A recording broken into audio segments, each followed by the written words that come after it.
Are you ready? 5 horror and thriller short stories. Each story 100 words. I've written them for you and I read them aloud for you. Enjoy.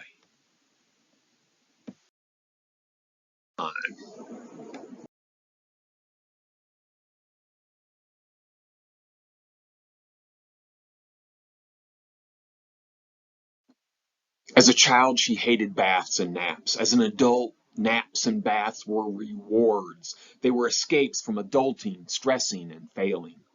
Lately, when she napped, terrible nightmares ruined her. Now, sitting in warm water, playing with tiny bubbles, she wanted adulthood to melt away.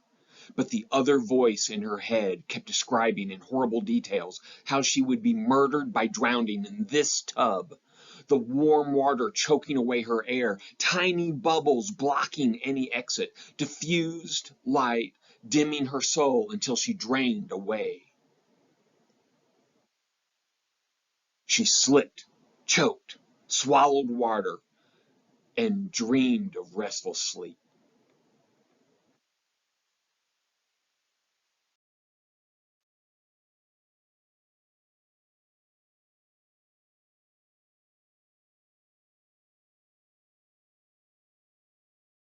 Alice hated being alone at home. Her safe space felt awkward and off.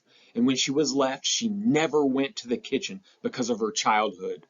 But her psychiatrist demanded she do it, so she entered hesitantly with the bright light shining down on the clean surfaces. Don't you miss them? The loving oven whispered. They don't understand why you have abandoned them. She wanted to return. This life seemed plastic. That memory felt tangible, true. The oven's bad breath contrasted his welcome. You know what you must do to return. Put your head in and breathe deep. If you're enjoying this video, which you're this far in, so obviously you are, please give it a thumbs up. Please subscribe to the channel so you don't miss any of the other content like this. And then leave a comment below. Let's start a discussion and form a community. Small miracles.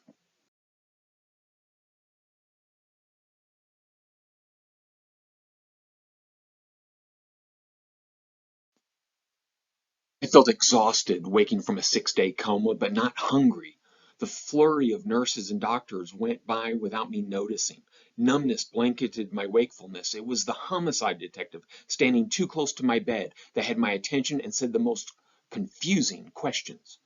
Do you know your name, where you are, what's the last thing you remember?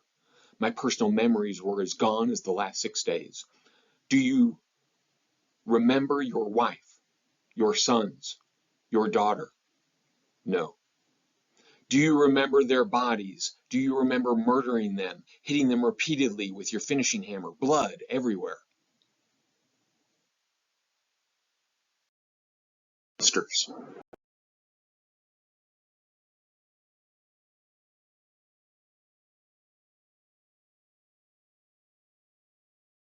He kept the nightlight on, always afraid of the horror under his bed who wanted to grab his ankles and take him to an endless darkness.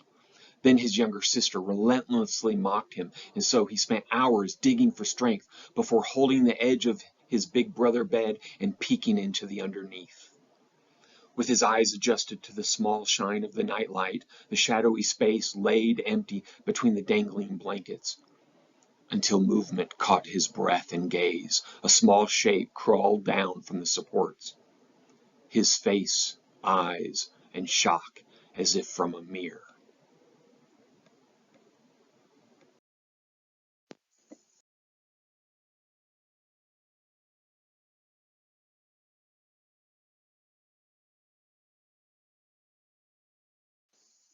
As heat burned away everything, and the black smoke contrasted the flames, Donnie hunched over and gasped for air at the bottom of his driveway.